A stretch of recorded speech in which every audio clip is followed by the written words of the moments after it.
பொருளாதார ரீதியாக சிலர் கேள்வி கேட்டிருக்காங்க. அவங்க என்ன சொல்கிறாங்கன்னா, தனியார் துறையிலிருந்து இப்போ சுயமாக தொழில் தொடங்கியிருக்காங்க. 2-3 தொழில் மாறி மாறி செஞ்சுக்கிட்டு இருக்காங்க. ஆனாலும் கூட எதுலேயும் தேவையான வருமானம் கிடைக்கல. இந்த கேள்வியை பலர் கேட்டிருக்கிறாங்க. இதன் மூலமாக கவர்மெண்ட்டில் லோன் ஸ்கீமில் போகிறாங்க, சிலருக்கு லோனே கிடைக்கிறதில்ல. அப்படியே கிடைச்சாலும் சரியான தொழிலை தேர்ந்தெடுக்க முடியல. தொழில் தேர்ந்தெடுத்து செய்தாலும் அதில் லாபம் வருவதில்லை. சரி, லாபம் வரலையேன்னு இந்த ஏற்கனவே செய்த தொழில் விட்டுட்டு புதுசாக ஒரு தொழில் போகிறாங்க. இப்படி ஏறத்தாழ ஒரு 10-15 ஆண்டுகள் அவங்களால உழைக்க தயாராக இருக்கிறார்கள். ஆனாலும் எதில் உழைப்பது, எது நம்முடைய தொழில், எதில் வேலை செய்தால் நாம் தேவையான பணத்தை சம்பாதிக்கலாம் அப்படிங்கிறதுல மிகப்பெரிய குழப்பமும் தெளிவற்ற சிந்தனையும் இருக்கிறாங்க. ஒருவர் தன்னுடைய வேலையை இதுதான் நம்முடைய வேலை என்று தீர்மானமாக எப்படி தேர்வு செய்வது அப்படிங்கிறத பற்றி சொல்லுங்கள் டாக்டர். அதாவது இந்த பூமி கர்ம பூமி. ஒரு ஜென்மங்களில் நாம் செய்த நன்மை தீமைகளை பேலன்ஸ் பண்ணி அதை சரி பண்ணுறதுக்காக தான் இந்த பூமிக்கு நம்ம வரோம். இந்த பூமியில் பணம் இல்லைன்னா ஒன்றும் செய்ய முடியாது. பொருள் இல்லாருக்கு இவ்வுலகில்லை, அருள் இல்லாருக்கு அவ்வுலகில்லை. அங்கே போயிட்டு கோடிக்கணக்கான பணத்தை வச்சுன்னு ஒன்றும் பண்ண முடியாது. அங்கே அருள் தான் வேணும். இங்கே என்கிட்ட நிறைய அருள் இருக்குது அப்படின்னா இங்கே ஒன்றும் வேலைக்காகாது. இங்கே பொருள் இல்லை. இந்த பொருளை எப்படி சம்பாதிக்கிறது அப்படின்றது இறைவன் மனிதனை பூமிக்கு அனுப்பும்பொழுது எல்லாருக்குமே அலாட் பண்ணி தான் அனுப்புகிறார். இது அவருடைய சம்மந்தப்பட்ட நபருடைய ஜாதகத்தில் தொழில் சார்ந்து இருக்கும். தொழில் அவருக்கு ஏன் சரியாக அமையலை, அவருக்கு ஒரு ஜென்மத்தில் என்ன தவறு செய்ததன் காரணமாக அவருக்கு இந்த மாதிரி இருக்குது, என்ன பரிகாரம் பண்ணுனா அவருக்கு அந்த தொழில் செட் ஆகும், அந்த தொழிலை எந்த மாதிரி இப்போ செய்யணும். ஏற்கனவே தப்பு பண்ணியிருக்காரு. That's I is suffering in this birth. ஏற்கனவே தவறுகளை நம்ம செய்திருக்கிறதுனால இந்த பூமியில் இந்த வாழ்க்கையில் இப்போ அவருக்கு சரியான தொழில் அமையலை. இந்த மாதிரி ப்ராப்ளம் நிறைய பேர் இருக்காங்க. பட் இது எல்லாமே அவருடைய ஜாதகத்தில் கண்டிப்பாக இருக்கும். ஏன் அவருக்கு தொழில் அமையலை, என்ன காரணத்தினால, என்ன கர்மாவனால அவருக்கு அந்த தொழில் அமையலை, எப்படி இதுக்கு ரெமெடி பண்ணுனா அவருக்கு தொழில் அமையும், எந்த மாதிரி தொழில் அமையும், அவருக்கு எப்படி போனால் எப்படி சம்பாதிப்பார், அதை நேர்மையான முறையில் சம்பாதிப்பாரா தவறான முறையில் சம்பாதிப்பாரா. சம்பாதிக்கிறது இன்னைக்கு எல்லாமே ஒரு விஷயம். அதை எப்படி சம்பாதிக்கணும் தான் கர்மா வேலை செய்யும். எப்படி சம்பாதிக்கிறது, அப்போது நல்ல கர்மாவை நம்ம கொடுக்குற மாதிரி சம்பாதிக்கணும். அது என்றைக்குமே சேஃப்டி. கெட்ட கர்மா கொடுக்குற மாதிரி நம்ம சம்பாதிக்கூடாது. அது என்றைக்குமா இருந்தாலும் ஆபத்து.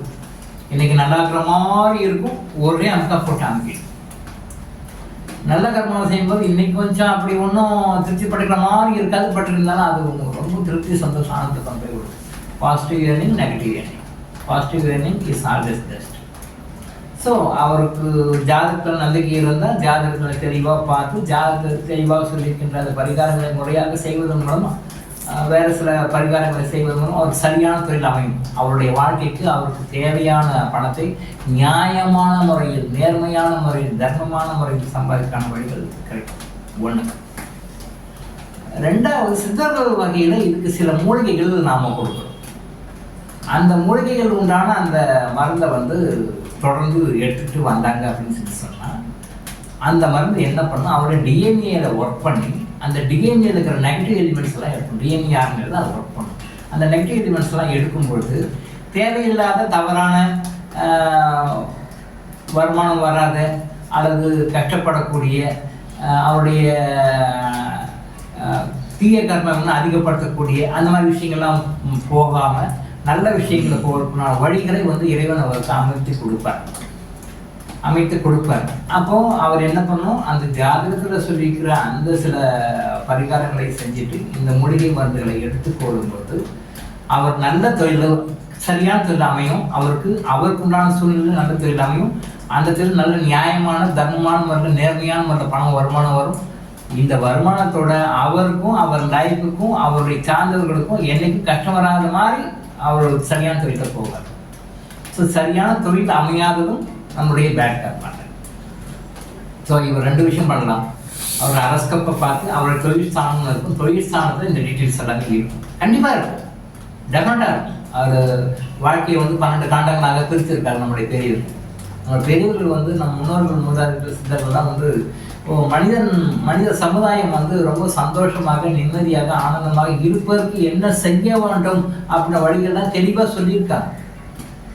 ஒரு மனிதன் என்ன கஷ்டப்படுவான், என்ன கஷ்டம் வரும், கஷ்டம் வந்தால் இருந்து எப்படி வெளில வருது அப்படி எல்லா வழிகளும் சொல்லி போயிருக்காங்க. நாம் என்ன பண்ணோம், அந்த முறைகளை வந்து சரியான வகையில் பயன்படுத்திக்கணும், அவ்வளோதான்.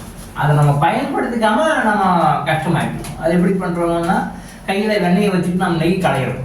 அதான் இன்னும் சொல்ல போனால் லோக்கல் பாஷையில் சொல்லணும் அப்படின்னா, நம்ம கையில் வெண்ணெயை வச்சுட்டு ஐயோ நெய் கிடைக்கலையே நாம் என்ன பண்ணுறோம், எங்கே போதும் அங்கே போனால் கிடைக்குமா, இங்கே போனால் கிடைக்குமா, இங்கே வந்தால் கிடைக்குமா, நம்ம நெய் களைஞ்சிட்டு எல்லாமே நம்ம சித்தர்கள் வந்து தெளிவாக கொடுத்துருக்கு. எல்லா விஷயமும் கொடுத்துருக்கு. வாழ்க்கையில் ஒரு மனிதனுக்கு ஒரு பிரச்சனை இருக்கும், ஏக்கு ஒரு மனிதனுக்கும், பி ஒரு பிரச்சனை இருக்கும், சி ஒரு பிரச்சனை இருக்கும், டி உலகத்தில் எத்தனை பேர் பார்த்தாலும் அத்தனை கோடி மக்களுக்கும் அத்தனை விதமான பிரச்சனைகள் இருக்கும். பட் அத்தனை கோடி மக்களுக்கும் அத்தனை பிரச்சனைகள் இருக்கும். இறைவன் வந்து வழிகாட்டிட்டு தான் இருக்கார். பட் நம்ம வந்து அந்த வழிகளை சரியாக புரிந்து கொள்ளவில்லை, அதை சரியாக ஃபாலோ பண்ணவில்லை. ஸோ ஒரு மனிதனுக்கு தொழில் சரியாக அமையலை அப்படின்னா, அந்த தொழில் மூலமாக வருமானம் சரியாக அமையலைன்னா அவரும் பாதிப்பார், அவர் குடும்பத்தினரும் பாதிப்பாங்க, அவர் சார்ந்தவரும் பாதிப்பாங்க. இதனால் பல வகையில் அவர் உடல், மனம், ஆத்மா எல்லாமே பாதிக்கும். அது உண்மை. இவர் என்ன ரெமெடி பண்ணணும்னா, நம்பர் 1 ஃபஸ்ட்டு உங்கள் அரஸ்கப்பை கரெக்டாக விஷயம் தெரிஞ்சவங்க கிட்ட கொடுத்து அதை செக் பண்ணி அதுக்கு என்ன பரிகாரம் பண்ணணுமோ அதை பண்ணுங்கள். இப்போ நான் சொன்ன மாதிரி சித்தர்கள் வழியாக வந்த சில மூலிகை மருந்து இருக்குது. அந்த மருந்து தொடர்ந்து ஒரு நாளைக்கு 3 டைம் 4 டைம் தொடர்ந்து சாப்பிட்டுவாங்க. சாப்பிட்டு வந்தீங்கன்னா விதின் 90 days ஒரு 2 மண்டல காலத்துக்குள்ள உங்களுடைய லைஃப்பில் வந்து முறையான சேஞ்சஸ் எல்லாம் நடந்து, பாசிட்டிவான சேஞ்சஸ் நடந்து, எங்கே தொழிலுக்கு எங்கே போனால் சரியான போயிருங்க, கரெக்டாக போயிருங்க. ஒரு 2 மண்டலத்துக்குள்ள ஒரு 90 நாள் வச்சுக்கோங்க. 90 நாளைக்குள்ள உங்களுடைய வாழ்க்கையில் மாற்றங்கள் நிகழும். ஸோ இந்த மாதிரி முறைகளை வந்து சரியாக பயன்படுத்தி போகிறது தான் சரியான முறையை ஒழிய, இந்த கவுன்சிலிங் போகிறோம், அந்த கவுன்சிலிங் போகிறோம், அவங்க போகிறேன்னு போகிறோம்னா அவங்க எக்ஸ்டர்னலாக சொல்லுவோம். நீங்கள் எப்படி இன்டர்னலாக வாழ்க்கையில் உங்கள் இன்டர்னலாக என்ன பிரச்சனை, எல்லாருக்கும் தொழில் அமைஞ்சிருக்கு, உங்களுக்கு சரியான எல்லாரும் தொழில் நல்லா பணம் சம்பாதிக்கும், உங்களுக்கு சரியான. ஸோ இந்த சொல்யூஷன் வந்து பர்சன் டு பர்சன், நபருக்கு நபர் வித்தியாசப்படும். உங்களுக்கு என்ன பிரச்சனை, என்ன காரணம், இப்போ 10 பேர் போகிறாங்க அன்எம்ப்ளாய்மெண்ட்டு விவகாரத்தில் ஒரு ஆஃபீஸ் போகிறாங்க, நாங்கள் வி ஆர் ஆல் அன்எம்ப்ளாய்டு, எங்களுக்கு ஏதாவது ஒரு அமௌண்ட்டு கொடுங்க. இப்போ கவர்மெண்ட் ஸ்கீம்ஸ் எல்லாம் போகிறாங்க, அன்எம்ப்ளாய்டு யூத்துக்கு, அன்எம்ப்ளாய்டு பீப்புளுக்கு ஏதோ ஃபண்டு மாதிரிலாம் கவர்மெண்ட்டை கொடுக்குறான்னு நான் கேள்விப்பட்டிருக்கேன். இப்போ அந்த மாதிரி கொடுக்குறாங்க அப்படின்னா அந்த ரூட் காஸ் ஃபார் அன்எம்ப்ளாய்மெண்ட்டு 10 பேருக்கு 10 விதமாக இருக்கும். எல்லாருக்கும் ஒரே காரணமாக இருக்காது, ஒருத்தருக்கும் ஒரு காரணமாக இருக்கும். அது அவங்க அரஸ்கப்பில் பார்த்தா கண்டிப்பாக தெரியும். அப்போ 10 பேருக்கும் சேம் ரீசன் சேம் சொல்ல முடியாது. அவங்கவுங்க ஜாதகத்துக்கு உண்டான வகையில் என்ன கர்மாவனாலும் அவங்களுக்கு இந்த ஜென்மத்து தொழில் அமையலை, வருமானம் அமையலைன்னு கரெக்டாக கண்டுபிடிச்சி அதை கரெக்ட் பண்ணிட்டாங்க அப்படின்னு சொன்னால் கண்டிப்பாக அவங்க சந்தோஷப்படுற மாதிரி, திருப்திப்படுற மாதிரி இந்த ஜென்மத்திலேயே அவங்களுக்கு அது எல்லாமே கிடைக்கும். உங்களுடைய கடன்கள்லாம் தீரும், உங்களுடைய கஷ்டங்கள்லாம் தீரும், உங்களுடைய பணம் சம்மந்தப்பட்ட அத்தனை கஷ்டங்களும் போகும். எல்லாமே போய் நீங்கள் நிம்மதியாக சந்தோஷமாக இருந்து நீங்கள் 4 பேருக்கு வழிகாட்ட மாதிரி கொண்டு வந்து வச்சுக்கணும். ஸோ இதுக்கு என்ன பண்ணணும், ஜாதகத்தை வந்து செக்னைஸ் பண்ணி அதுக்கு என்ன பரிகாரம் பண்ணணும், இந்த சித்தர்கள் மகான்கள் சொல்லிக்கிறதா அந்த மூலிகை மருந்து தொடர்ந்து சாப்பிடணும். இன்னும் சில பரிகாரங்கள் இருக்குது, அந்த பரிகாரங்களை பண்ணணும். இதை பண்ணால் அவர் வாழ்க்கையில் நல்ல நிலைமையை அடைந்து நல்ல நிலையான வருமானத்தை அடைந்து அவரும் அவர் குடும்பமும் அவரை சார்ந்தவரும் சந்தோஷமாக இருப்பார். இதான் ஃபாலோ பண்ணணும். இதுதான் நான் சொல்கிறேன். டாக்டர் இளங்கோ ஆயுஷ் ஹாஸ்பிட்டல் சொல்கிறது வந்து இதுதான். இதை நீங்கள் ஃபாலோ பண்ண லைஃப்பில் உங்கள் சேஞ்சஸ் 90 days உங்களுக்கு தெரியும், மினிமம் 90 days தெரியும். டாக்டர் இளங்கோ ஆயுஷ் ஹாஸ்பிட்டல் வழங்கும் விழிப்புணர்வு இது. தொடர்ந்து இது மாதிரி பல அவேர்னஸ் வீடியோக்களை பார்க்க நம்ம சேனலை சப்ஸ்கிரைப் பண்ணிவிட்டு பெல் பட்டனை ப்ரெஸ் பண்ணுங்கள்.